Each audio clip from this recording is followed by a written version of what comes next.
மேற்படி 80வது திவிதேசம் ஸ்ரீவைகுண்டம். ஆசிரியமான கள்ளப்பிரானுடைய ஆஸ்தானம். நம்மாழ்வார் திருவாய்மொழி 9ஆம் பத்து 2ஆம் திருமொழியில் சாதிக்கிறார். புலிங்குடி கிடந்து வரங்குணமங்க இருந்து வைகுந்தத்துள் நின்று தெளிந்த என் சிந்தை அங்கழியாதே என்னையாழ்வாய் எனக்கருளி நலிந்த சீருலகம் ஒன்றுடன் வியப்ப நாங்கள் கூத்தாடி நின்னார்ப்ப பளிங்கு நீர் முகிலின் பவளம் போல் கனிவாய் சிவப்பணி காணவாராயேன்னு சாதிக்கிறார். இந்த க்ஷேத்திரத்தில் பெருமான் நின்ன திருக்கோலம் வைகுந்தத்துள் நின்று அப்படின்னு சாதிக்கிறார். ஆச்சரியமாக நிற்கிறார் பெருமாள். என்ன சரித்திரம்னு பார்ப்போம். பிரம்மாண்ட புராணத்திலே சொல்லப்பட்ட ஆச்சரியமான சரித்திரம். பிரம்மா தியானத்தில் இருக்கும்பொழுது, சத்தியலோகத்தில் இருக்கும்போது சிருஷ்டி ரகசிய கிரந்தங்களை எல்லாம் சோமுகாசுரன்ற அரக்கன் தியானத்தில் இருக்கும்போது எடுத்துக்கொண்டு போயிடுறான்.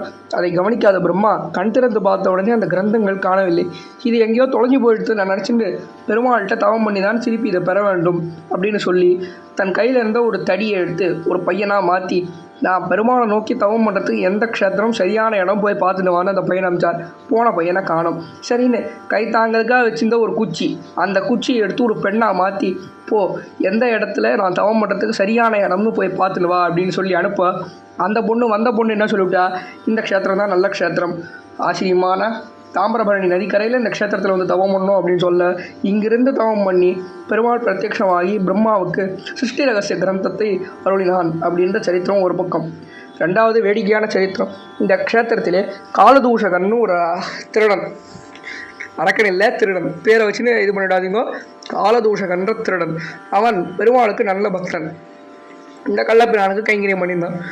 அவனுக்கும் பெருமாளுக்கும் பெரிய உடன்படிக்கை. சுவாமி, நான் உங்களுக்கு பெரிய பக்தனாக இருந்தும் உங்களுக்கு எல்லா கைங்கரியமும் பண்ணுறேன், என்னைக்காவது நான் திருட்டு வேலை பார்க்கும்போது மாட்டினுட்டேன்னா தேவரையை தான் காப்பாற்றணும்.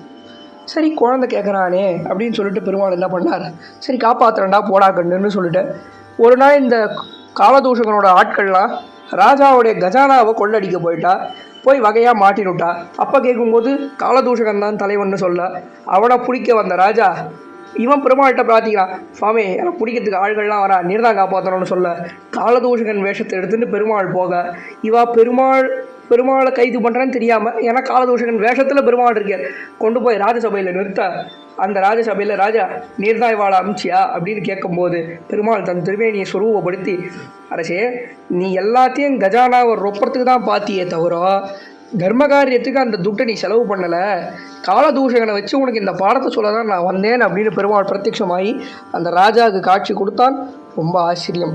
காட்சி கண்டவர்கள் பிரம்மா, இந்திரன், காலதூஷகன். ஆச்சரியமா பிருகுமுனிவரும் அவர் இந்த க்ஷேத்திரத்தில் இருந்திருக்கார். அப்போ பெருமாளையும் சேவிச்சிருக்கார். ஆச்சரியமான சரித்திரம். என்ன இனிமேல் பெருமாள் எப்படி எழுந்தருளியிருக்காருன்னு பார்ப்போம். மூலவர் வைகுந்தநாதன்.